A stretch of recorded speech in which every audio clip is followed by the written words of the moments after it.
kind of recap is like it is memories. They are memories that are in our bodies. And that's why it's called body memories. And people sometimes have these emotions come back up. And it's amazing as a practitioner sometimes is people will project on you or whatever, and you just have to sit there and you don't buy it. You ask them like, do you remember somebody else who also had this?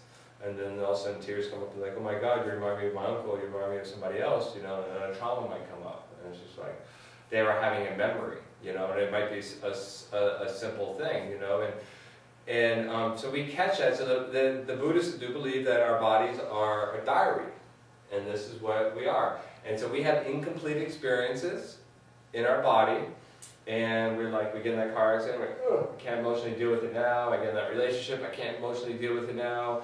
I'll take care of that later. But guess what? We don't come back to it. And so then when we actually start to be more aware, we can actually release it. But we have a lot of sometimes it's like emotions we're keeping down. It's like, and there's so much energy. We don't realize how much energy we're keeping each day, and they even believe that that's why we sleep at the end of the day. That's why we get sleepy in the middle of the day. Because we've just been pushing this emotional stuff all day long, these memories. So I play with this, in the afternoon I feel really sleepy, I'm like, what's going on? I'll go inside, I may feel what emotion I'm blocking, and then I actually just bring my awareness and I have a release sometimes, and the little tears, I don't even know what it's about. My energy's back. I'm ready to play for the rest of the day. That's what kids are like, they run around, they lay down, they back up, and they play. But as adults, half of the emotions are us judging ourselves. Oh, I did that wrong. Oh, I did this wrong. Oh, I did this wrong. And these are all memories we're storing. They're not real. And so then we can't play again. So it is a diary, and when we release these memories, our body actually feels lighter. People get off the table and they're like, my God, I feel lighter. And to the point where, supposedly this becomes a light body.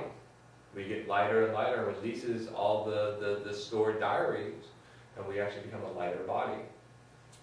Eventually translucent, I guess, would be the goal. But, you don't hold on to new judgments. You don't hold on to new diaries. Someone comes at you and you're like, oh, that isn't mine. That judgment, that wasn't mine either. And then you're just like, oh, I'm free. I didn't get stuck in the shoulders. I didn't get stuck anywhere. And it's kind of a funny setup, actually, is because love passes through us. Someone loves us, and we're like, this is a beautiful wave. And then someone says, oh, emotions, you don't like me, like what? And we store it. And sometimes you might even say past lives. People who have past life memories in this work, and it's funny because even it's like, I see myself dying over here, I see myself dying over here. They always remember the traumas. They don't remember the time that someone else loved them. It's like an incomplete experience. So it's not a great setup, but it's kind of funny, it's just like, that's what gets stuck in the body. We don't remember, sometimes it's very hard to store love in the body, but we do sometimes. We will store love as a trauma. It's like that first relationship, that person never loved me. I'm never going to forget them. And you store it as a trauma.